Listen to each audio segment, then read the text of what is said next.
मैं हैरान हूं कि क्यों उससे हुई थी दोस्ती अपनी, मुझे कैसे गवारा हो गई थी दुश्मनी अपनी। ईरान और इजराइल के बीच आज दुश्मनी की ऐसी दीवार खड़ी हो गई है जिसमें दोनों एक दूसरे के खून के प्यासे हो गए हैं। इजराइल और ईरान के बीच चल रहा संघर्ष अब भीषण दौर में पहुंच गया है।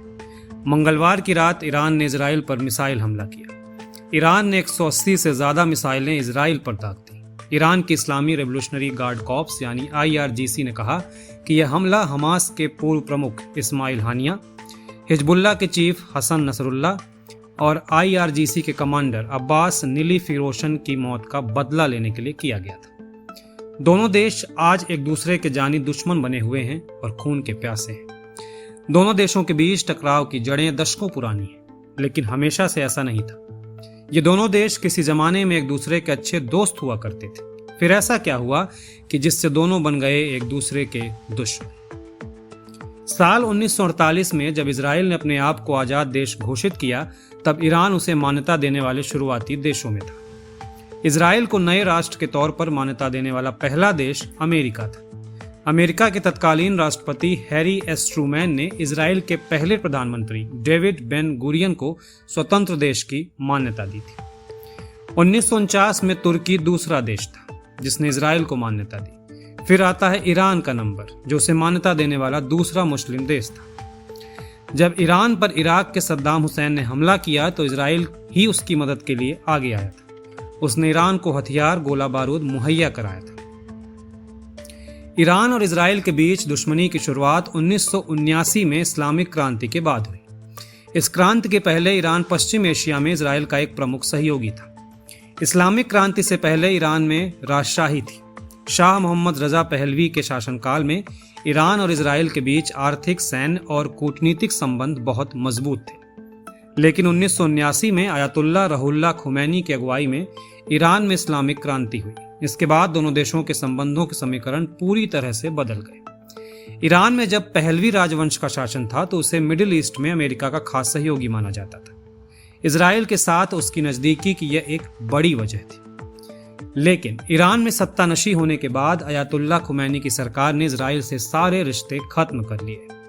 आयतुल्लाह खुमैनी ने अमेरिका और इजराइल के खिलाफ देश में नफरत का माहौल बनाने का काम किया। ईरान ने इजराइल से कूटनीतिक संबंध तोड़ दिए और उनके नागरिकों के पासपोर्ट पर प्रतिबंध लगा दिया।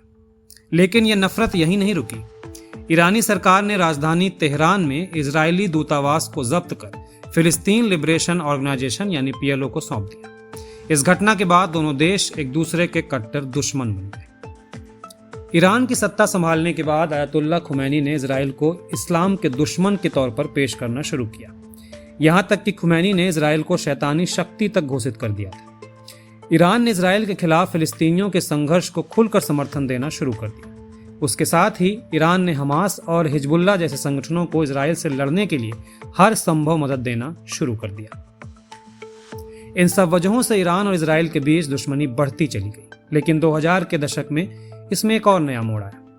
ईरान ने अपना परमाणु कार्यक्रम शुरू किया, जो इजराइल के लिए चिंता की बात थी। इजराइल को हमेशा से डर सताता था कि अगर ईरान परमाणु हथियार विकसित कर लेता है तो यह उसकी सुरक्षा को लेकर बड़ा खतरा होगा। परमाणु कार्यक्रम को लेकर दोनों देशों के बीच तनातनी बढ़ती गई। इजराइल ने कई बार ईरान को उसके परमाणु ठिकानों पर हमला करने की धमकी भी दी।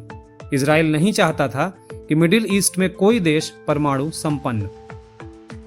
साल 2012 में ईरान के परमाणु वैज्ञानिक मोहसिन फकीराजादेह की हत्या हो गई। ईरान ने इस हत्या का आरोप भी इजराइल की खुफिया एजेंसी मोसाद पर लगाया था। ईरान और इजराइल के बीच अब तक सीधे सैन्य टकराव नहीं हुए हैं। हालांकि दोनों देशों के बीच अप्रत्यक्ष टकराव कई बार हो चुके हैं। ईरान और इजराइल ने कई बार एक दूसरे पर गुप्त हमले और साइबर हमले भी किए।